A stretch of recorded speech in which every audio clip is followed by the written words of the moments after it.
देखंतु आज जो विश्व दुग्ध दिवस रे मु सर्वप्रथम ओडिशार 4.5 कोटी जनता को शुभेच्छा शुभकामना ज्ञापन करुच्ची।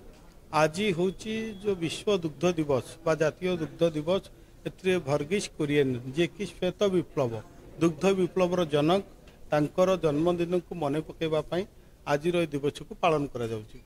से भली भाव में ओडिशा रे दुग्ध उत्पादन किपरि बढ़िबो तांकर प्रेरणा जो थिला चाषी को स्वावलंबी करिबा पई दुग्ध को उत्पादन क्षेत्र में भारत को आज विश्व में प्रथम करबा पई तांकर अवदान अनेक रही वर्गीज कुरियनकर।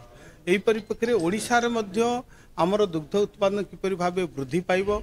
आज जे देखिबे ओडिशा रे आमे दिन को पाखापाखि 72 लाख लिटर दुग्ध उत्पादन करिचे।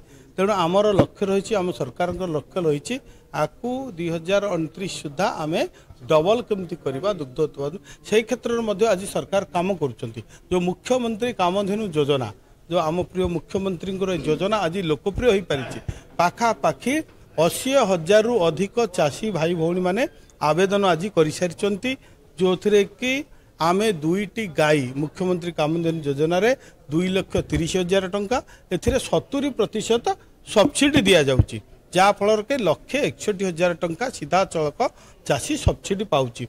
एवं जो मुख्यमंत्री कामधेनु योजना आउरी 8टी बिंदु रखा जाइए जो थे माई बाछुरी जन्म हेले तार खाइबापी आमे जो 14 क्विंटाल 28 मासरे 20,000 टंका देवर व्यवस्था करा जाइए। एवं जमती घास चाष कले एकर पिछा आम 35,000 टंका देवार व्यवस्था करा जाइए। एवं आउरी मध्य ओमफेड को जो माने क्षीर दौरान लेन पीरियड रे ताकू मध्य आमे सहायता देवार व्यवस्था करूँ। तेणु ओमफेड मध्य आज ए दिगरे काम करुच्ची। आज ओमफेडर वर्तमान चाहिदा धीरे धीरे बढ़िबारे लगी जेहेतु ओडिशा रे ओमफेड होची गोटे विश्वासयोग्य संस्था एवं लोकंकर अस्मिता सहित जड़ित। आज आमे पुरी श्रीमंदिर को पाखापाखि 30 टन घी माछ को आमे ओमफेड आज दौची एवं विभिन्न मंदिर मध्य आज व्यवहार आर चाहिदा बढ़ी। एवं ओमफेड आज आमे 4टी नुआ जिनिस आज लॉन्च करिचु जेमती ओमफेड नीर वर्तमान पानी ओमफेड पानी आज वर्तमान मध्य लॉन्च करा जाइछि। जो अल्ट्रा लसी UHT अल्ट्रा लसी मध्य आज 180 ग्राम एवं 500 ग्राम आज लॉन्च करा जाइछि। भोल दही एवं आपणकर गोलाप जाम मीठा ताकू मध्य आज लॉन्च करा जी। प्रोटीन दही एवं मैंगो फ्लेवर बोधे मैंगो फ्लेवर ताकू मध्य आज लॉन्च करा जाइछि। अर्थात ओमफेड केमती आमर जो दुग्ध उत्पादन बढ़िया सहित प्रोडक्ट केमती मध्य लोकों पाखे पहुँचब एवं तार फायदा चाषी कूल नेबे एवं ग्रामांचल जो विकसित ओडिशार स्वप्न ग्रामांचल चाषी माने सशक्त हेले स्वावलंबी हेले रोजगार बढ़िले विकसित ओडिशार स्वप्न साकार हो।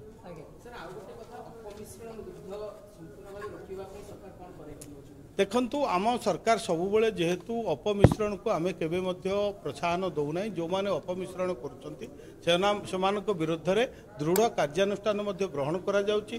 तांकू माने अनेक आमे जदि जो माने ओमफेड रे मध्य देखितबे बेले बेले जो माने ओमफेड ना रे अपमिश्रण ओमफेड केबे भी ताकू प्रश्रय दिए नाही एवं जेतेबेले जो माने जना पडुचंती तांकू विभिन्न दृष्टांतमूलक पदक्षेप आमे ग्रहण करूछु एवं आईन अनुसार दंडित करा जाउची। हाँ निश्चित भाव में गोसंपदर सुरक्षा पे आज देखंतु आमे जो गोशाला माने अच्छी आज आमे पाखापाखि 11 कोटी टंका गोशाला को सहायता देचु। जो माने गोशाला करिवे बा गो रक्षण करूचंती गो संरक्षण करूचंती नूतन गोशाला पाई 52 लाख टंका पर्यंत सब्सिडी व्यवस्था अच्छी एवं गोटे गाई को खाइबा पाई वर्ष को पाखापाखि 20,000 टंकार मध्य सब्सिडी व्यवस्था करा जाउची। तेणु गोवंशर वृद्धि गोमातार सुरक्षा पाई मध्य सरकार अनेक प्रकार पदक्षेप नौछंती।